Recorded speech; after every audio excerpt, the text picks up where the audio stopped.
Hello everyone. इस video में discussion करने वाला हूँ heading tag in HTML. HTML जो है उसके अंदर हेडिंग टैग कौन कौन से होते हैं और क्या उनका आउटपुट आता है। सबसे पहले बताता हूँ आपको हेडिंग टैग कितने और कहाँ कहाँ से रेंज करते हैं। आप हेडिंग टैग इन एचटीएमएल आप देख रहे होंगे दोस्तों, हेडिंग टैग 6 होते हैं। हेड H1 और एच सबसे लास्ट H6। सबसे बड़ा जो होता है दोस्तों सबसे H1 होता है और सबसे छोटा H6। हम लोग कहीं पे भी इसका आउटपुट रिजल्ट देखेंगे तो सबसे पहले H1 सबसे बड़ा रहेगा, सबसे उसके नीचे H2 रहेगा, उससे हल्का छोटा, उससे हल्का छोटा H3, उससे हल्का छोटा H4। इसी तरह से डिसेंडिंग ऑर्डर में एक घटते जाता है। चलते हैं हम लोग आउटपुट स्क्रीन चलते हैं। आउटपुट स्क्रीन पर जाने के लिए दोस्तों सबसे पहले हम लोग को कोड बनाना पड़ेगा। तो कोड बनाने के लिए हम लोग नोटपैड लेंगे। नोटपैड खोलने के बाद हम लोग इस पे हम लोग कोड बनाने के लिए कंट्रोल एस करेंगे। कंट्रोल एस करने के बाद कंट्रोल एस करने के बाद हम लोग जहाँ पे भी इसको लोकेशन सेव करना है तो वहाँ पहले हम लोग लोकेशन देंगे। लोकेशन इस हम देंगे लोकेशन। उसके बाद यहाँ आज हम लोग हेडिंग टैग सीख रहे हैं तो हेडिंग टैग लिखेंगे .html। एक्सटेंशन लगाना जरूरी है दोस्तों। अगर .html नहीं लगाते तो फाइल आपका HTML में सेव नहीं होगा। ये .html एक्सटेंशन लगाना जरूरी है। उसके बाद हम लोग सेव कर देते हैं यहाँ पे ऑल फाइल्स करके, और यहाँ पे हम लोग सेव कर देते हैं। सेव करने के बाद यहाँ पे हम लोग जाएंगे। देख सकते हैं दोस्तों, हम लोग स्ट्रक्चर HTML का स्ट्रक्चर बना लिए। स्ट्रक्चर आपको कहीं पे भी HTML में काम करते हैं वेब डिजाइनिंग का तो आपको स्ट्रक्चर ये बनाना पड़ेगा। अब हम लोग लिख देते हैं दोस्तों टाइटल में। मैंने और सब वीडियो बनाया इसके पहले, आप सब वीडियो को देखिए तो आपको अच्छा से समझ में आएगा। यहाँ पे लिख देते हैं हेडिंग टैग।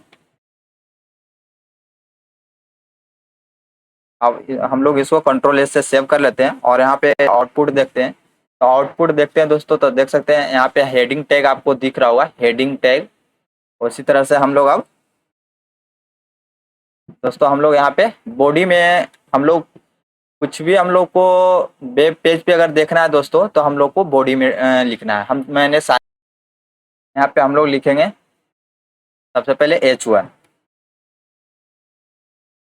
H1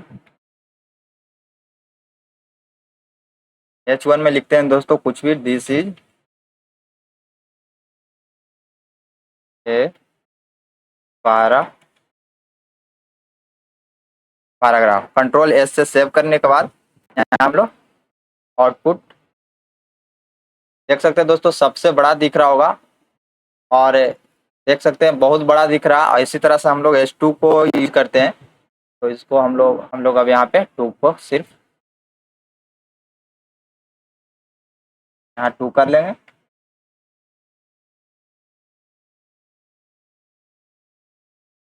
यहाँ भी 2 कर, कंट्रोल एस, आउटपुट स्क्रीन पे चलेंगे।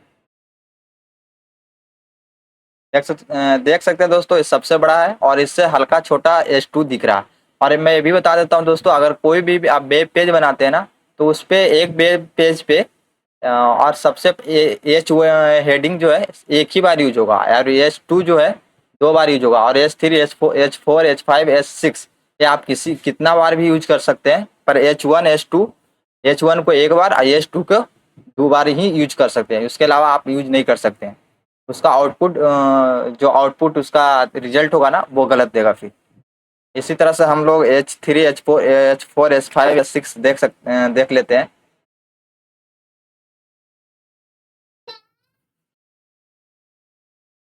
देख सकते हैं हम लोग H1 H2 H3 H4 H5 H6 से मैंने ऐड कर लिया हूँ, सारा टाइप कर दिया हूँ। उसके बाद हम लोग कंट्रोल एस करते हैं, यहाँ पे रिजल्ट देखते हैं।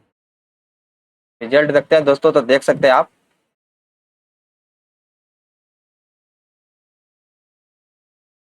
देख सकते हैं दोस्तों, H1 सबसे बड़ा, उससे छोटा H2, H3, H4, H5, H6, ये डिसेंडिंग ऑर्डर में घटते चला गया।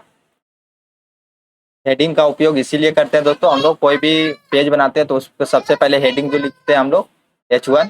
इसी तरह से आशा करता हूँ दोस्तों आपको वीडियो समझ में आ गया होगा। अगर वीडियो समझ में आ गया होगा दोस्त, तो आप जरूर वीडियो को लाइक और सब्सक्राइब करिए और मुझे हेल्प करिए दोस्तों। थैंक यू दोस्तों। जय हिंद, जय भारत।